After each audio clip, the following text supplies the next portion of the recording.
जी अस्सलाम वालेकुम। मैं ਤੁਹਾਡਾ ਦੋਸਤ ਔਰ ਹੋਸਟ ਮਲਕ ਗੁਲਾਮ ਨਬੀ। ਅੱਜ ਇੱਕ ਨਈ ਵੀਡੀਓ ਲੈ ਕੇ ਮੈਂ ਫਿਰ ਹਾਜ਼ਰ ਹਾਂ। ਅੱਜ ਤੁਹਾਨੂੰ ਇੱਕ ਐਸਾ ਵਾਕਿਆ ਸੁਣਾਵਾਂਗਾ, ਇੱਕ ਐਸੀ ਹੱਡ ਬੀਤੀ ਸੁਣਾਵਾਂਗਾ ਕਿ ਸੁਣ ਕੇ ਤੁਸੀਂ ਇੰਜੋਏ ਕਰੋਗੇ। ਮੇਰੀ ਜ਼ਿੰਦਗੀ ਦੀ ਇੱਕ ਬੜੀ ਵੱਡੀ ख्वाहिश ਸੀ ਔਰ ਅੱਲਾ ਨੇ ਉਹ ਪੂਰੀ ਕੀਤੀ। देर लग गई पर पूरी हो गई। मैं सोचा सी कि यार मैं पाकपतन जाना है बाबे फरीद सरकार दे उर्स ते, लेकिन मेरे दिल की ख्वाहिश सी कि मैं जावां ते मैं बहिश्ती दरवाज़ा 7 दफ़ा इक्के ही रात ਨੂੰ ਜਾਵਾਂ ਤਾਂ ਦਿਨੇ ਜਾਵਾਂ ਤਾਂ ਜਦੋਂ ਮੇਰੀ ਕਿਸਮਤ, ਮੇਰਾ ਮੁਕੱਦਰ, ਮੇਰਾ ਨਸੀਬ ਮੈਨੂੰ ਉਸ ਆਸਤਾਨੇ ਤੇ ਲੈ ਜਾਵੇ, ਪਾਕਪਤਨ ਸ਼ਰੀਫ ਲੈ ਜਾਵੇ ਤੇ ਮੈਂ ਬਹਿਸ਼ਤੀ ਦਰਵਾਜ਼ਾ 7 ਦਫਾ ਕ੍ਰਾਸ ਕਰਨਾ ਹੈ। ਮੈਂ ਝੂਠ ਨਹੀਂ ਬੋਲਾਂਗਾ, ਝੂਠੇ ਬੰਦੇ ਤੇ ਖੁਦਾ ਦੀ ਲਾਨਤ। मैं एक दिन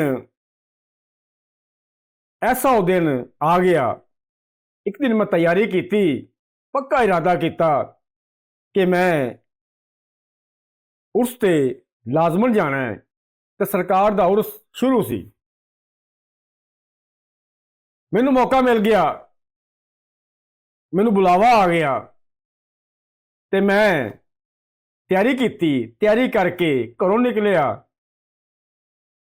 निकलिया। जिस टाइम ते मैं मेन रोड ते आया, गड्डी 'च बैठा, गड्डी 'च बैठ के मैं पाकपतन शरीफ गया। जिस टाइम मैं पाकपतन शरीफ पहुंचया, यकीन मन्निया जे मैं उत्थे जाके वेख के एक चीज़ हैरान ते परेशान हो गया। इन्नी लम्मी लाइन कि खलकत ही खलकत, हजूम ही हजूम। और मैं वेख के एक तो हैरान हो गया। फिर मैं दुआ की भी सोहणिया मैं तेरे आस्ताने ते आया वां, जिंदगी च पहली दफा आया वां, अगे खरे नसीबा नाल आया जाना है कि नहीं आया जाना, जिंदगी ने दोबारा मौका देना है कि नहीं देना, मौका जिंदगी दोबारा आना है कि नहीं आना, की बनना है खरे की नहीं बनना।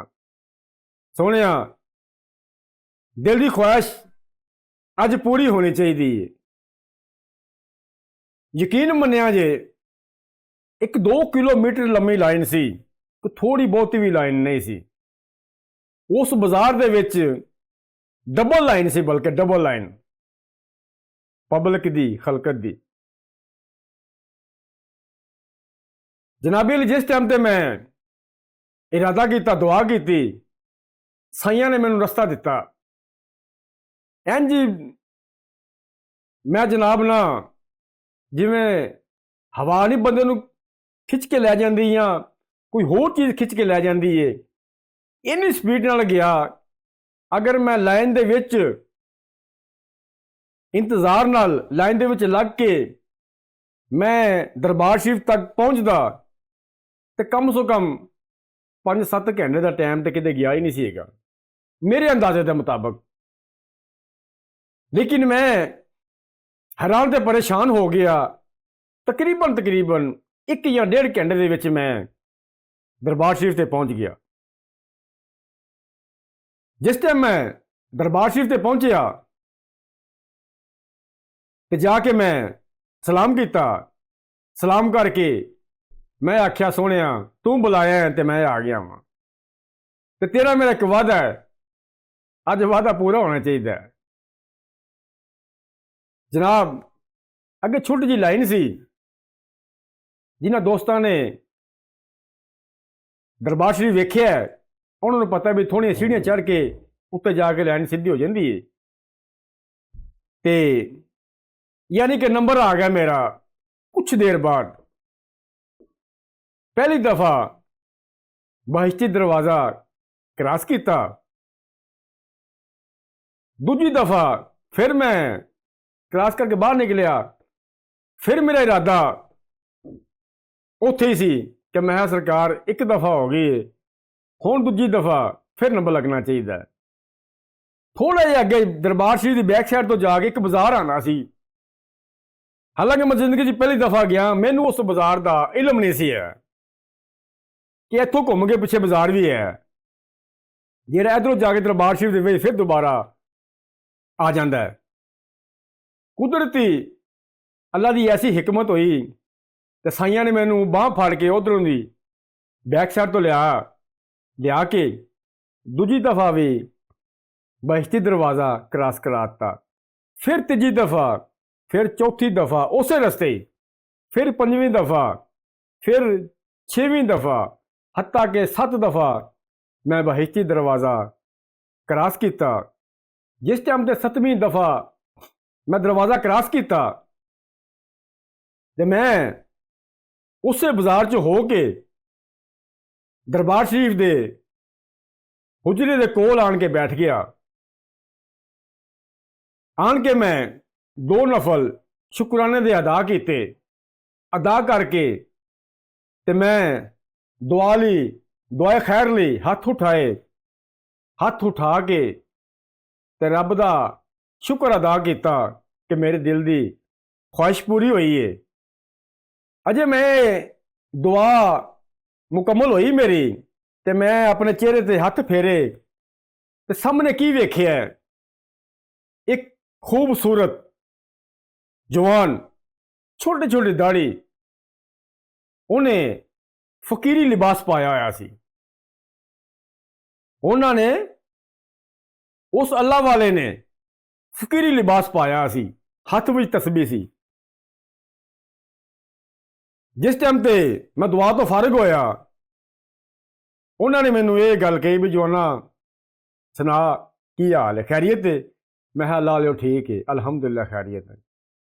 मैनू उस अल्लाह वाले ने ये गल पूछी भी जवाना सुना दिल की ख्वाहिश पूरी हो गई है कि नहीं, या कुछ होर बाकी है? मैं क्या सरकार अलहमदुलिल्लाह मेरे दिल की ख्वाहिश पूरी हो गई है, मैं जो ख्वाहिश करो लैके इस आस्थाने ते आया सा, अज वो मेरी ख्वाहिश पूरी हो गई है। ते मैं कोशिश करना वा एक चक्कर होर ला लवां, फिर खड़े जिंदगी ने मौका देना कि नहीं देना। मैं दोबारा उठिया, दोबारा उठ के कोई 2-4 गल्लां उस अल्लाह वाले नाल कीतियां, दोबारा उठिया, उठ के मैं 8वीं दफा कोशिश की। यकीन मन्निया जे 1 घंटा तकरीबन मैं कोशिश की, कदम मेरे अगे जाने की बजाय पिछे आ रहा था। 1 घंटे की कोशिश तो बाद हार थक के मैं बहन लगा, फिर मेरी सोच आई जेहन दे विच कि यार ये तो सिर्फ मैनू पता सी या साइयां नू पता सी, ते उस अल्लाह वाले नू इस गल का किवें पता लगा कि अज मैं दिल च ख्वाहिश लैके आया वां, ए मेरे दिल के ख्याल ने, तो तमन्ना मेरी पूरी भी हो गई है। मैं उत्थों जिथे भी मैं आया सा दरबार दे, मैं किसी भी हिस्से खला सा, फटाफट मैं उत्थे पहुंचिया, उत्थे पहुंच आन के वेख्या वो जनाबे लिए जेड़े अल्लाह वाले सन उत्थों कूच कर गए सन। मैं दरबार का कोना कोना छान मारिया, मैनू दोबारा वो हस्ती नज़र नहीं आई। जिस टाइम ते नज़र नहीं आई वो हस्ती, मैं जनाब थक हार के बैठ के थोड़ा जिहा उठिया, थोड़ी देर बाद उठिया, उठ के अगे गया, लंगर किया, लंगर करके ते मैं दिल दे विच अपने ख्याल पैदा किया भी मैनू हुण अपने घर जाना चाहिए। जिउंदे वसदे रहो, सलामत रहो, जवानियां माणो। अगर साडे चैनल नू फेसबुक ते वेखदे हो तो सानू फॉलो करो, यूट्यूब ते साडी मुकम्मल वीडियो वेख्या करो, क्योंकि असीं बड़ी मेहनत करने आ। साडी वीडियो मुकम्मल वेख्या करो और सानू लाइक करिया करो। ਸ਼ੇਅਰ ਕਰਿਆ ਕਰੋ। ਵੀਡੀਓ ਮੁਕੰਮਲ ਵੇਖੋਗੇ ਤੇ ਤੁਹਾਨੂੰ ਪਤਾ ਲੱਗੇਗਾ ਕਿ ਗੁਫ਼ਤਗੂ ਕੀ ਚੱਲ ਰਹੀ ਹੈ। ਅਸਲਾਮ ਅਲੈਕੁਮ।